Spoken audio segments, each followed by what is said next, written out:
indeed, it is a strange disposed time, but men may construe things after their own fashion, clean from the purpose of the things themselves.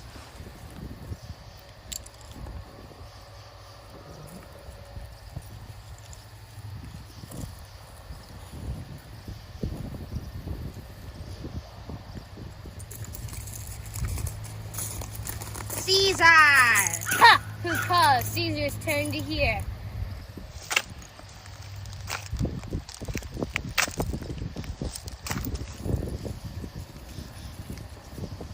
Beware the Ides of March.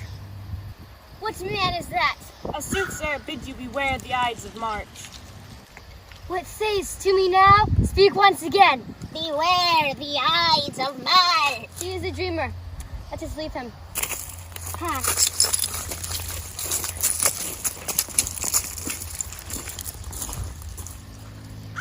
They say the senators tomorrow mean to establish Caesar as a king, and he shall wear his crown by sea and land.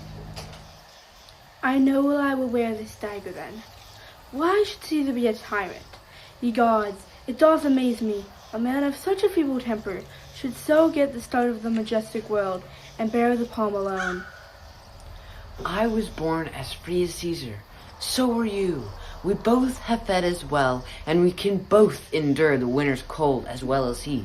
And this man is now become a god. And Cassius is a wretched creature, and must bend his body if Caesar carelessly but nod on him. Men at some time are masters of their fates. The fault, dear Brutus, is not in our stars, but in ourselves, that we are underlings. It must be by his death, and for my part, I know no personal cause to spurn at him but for the general. He would be crowned. How that might change his nature, there's the question. Therefore, think him as a serpent's egg. When hatched, would, as his kind, grow mischievous and kill him in the shell.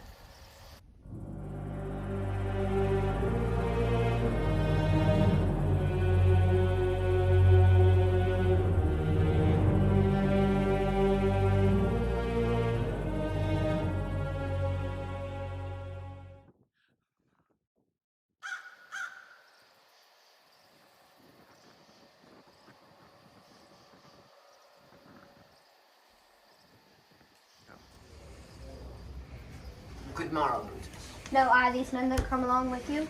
Yes, every man of them, and no man here but honors you. They are all welcome. Give me your hands all over, one by one. And let us swear our resolution. No, not an oath. Do not stain the even virtue of our enterprise. To think our cause or our performance did need an oath. Shall no man else be touched but only Caesar? Decius, well urged. I think it is not meet. Mark Antony, so well beloved of Caesar, should outlive Caesar? Our course will seem too bloody, Caius Cassius, to cut the head off and then hack the limbs. Let's be sacrificers, not butchers, Caius. And for Mark Antony, think not of him. He can do no more than Caesar's arm when Caesar's head is off.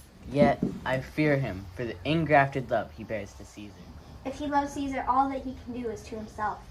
But it is still doubtful yet whether Caesar will come forth or no, for he is superstitious grown of late. Never fear that. I can oversway him. The morning comes upon. We'll leave you, Brutus, and friends. Remember what you have said, and show yourself true Romans. Let not our looks put on our purposes, but bear it as our Roman actors do. And so good morrow to you, everyone.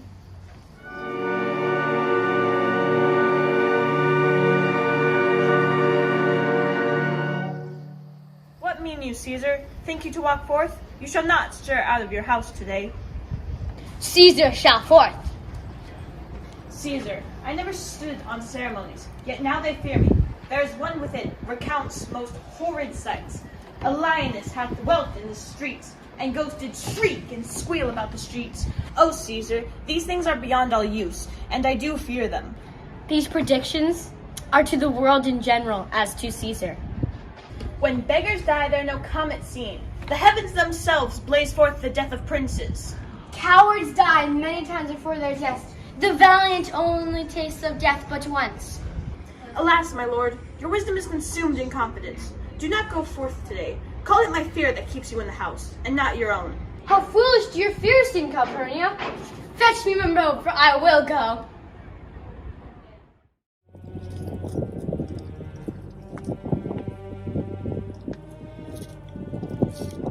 The Ides of March are come. Aye, Caesar, but not gone. Look you, Brutus. He draws Mark Antony out of the way. Oh, Caesar. Great Caesar. Speak handsomely.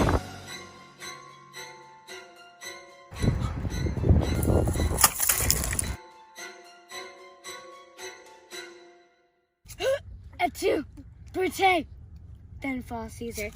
Liberty, freedom, tyranny is dead. Fly not, stand still, ambition's debt is paid. Here comes Antony. Almighty Caesar, dost thou lie so low? Have all thy triumphs, conquests, glories, spoils, shrunk to this little measure? I know not what you intend, gentlemen. Who else must be let blood? If I myself, there is no hour so fit as Caesar's death hour. Antony, beg not your death of us. Pity the general wrong of Rome hath done this deed on Caesar. Your voice shall be as strong as any man's in the disposing of new dignities. That's all I seek, and moreover suitor than I may.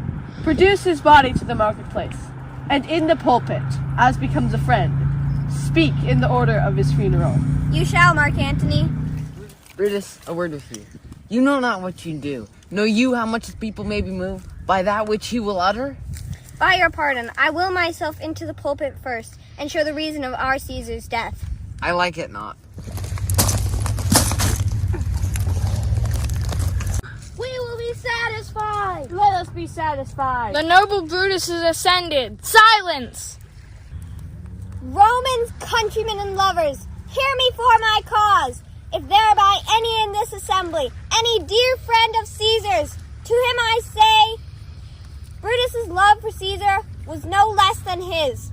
If then that friend demand why Brutus rose against Caesar, this is my answer. Not that I love Caesar less, but that I love Rome more. As Caesar loved me, I weep for him. As he was valiant, I honor him. But as he was ambitious, I slew him. Bring him with triumph home unto his house. Give Brutus a statue with his ancestors. Let him be Caesar. My good countrymen, for my sake, stay here with Antony and grace his speech, tending to Caesar's glories, which Mark Antony, by our permission, is allowed to make. Let us hear Mark Antony. We will hear him. Noble Antony, go up. Peace ho, let us hear him. Friends, Romans, countrymen, lend me your ears. I come to bury Caesar, not to praise him. The evil that men do lives after them, the good often interred with their bones. So let it be with Caesar. He was my friend, faithful and just to me. But Brutus says he was ambitious, and Brutus is an honorable man. When that the poor have cried, Caesar hath wept. Ambition should be made of sterner stuff. But Brutus says he was ambitious, and Brutus is an honorable man. You all did love him once, not without cause. What cause withhold you then to mourn for him? I speak not to disapprove what Brutus spoke, but I am here to speak what I do know. My heart is in the coffin there with Caesar, and I must wait till it come back to me. Methinks there's much reason in his sayings. Caesar has had great wrong. There is not a nobler man in Rome than Antony. If you have tears, prepare to shed them now. You all do know this mantle. Look, in this plain ran Cassius' dagger through. See what a rent the envious Casca made. Through this the well-beloved Brutus stabbed. This was the most unkindest cut of all. In every wound is Caesar that should move the stones of Rome to rise and mutiny. Oh, piteous spectacle! Oh, noble Caesar! Oh, traitorous villains! Oh, most bloody sight! We will be revenged. Come away then! Seek the conspiracy!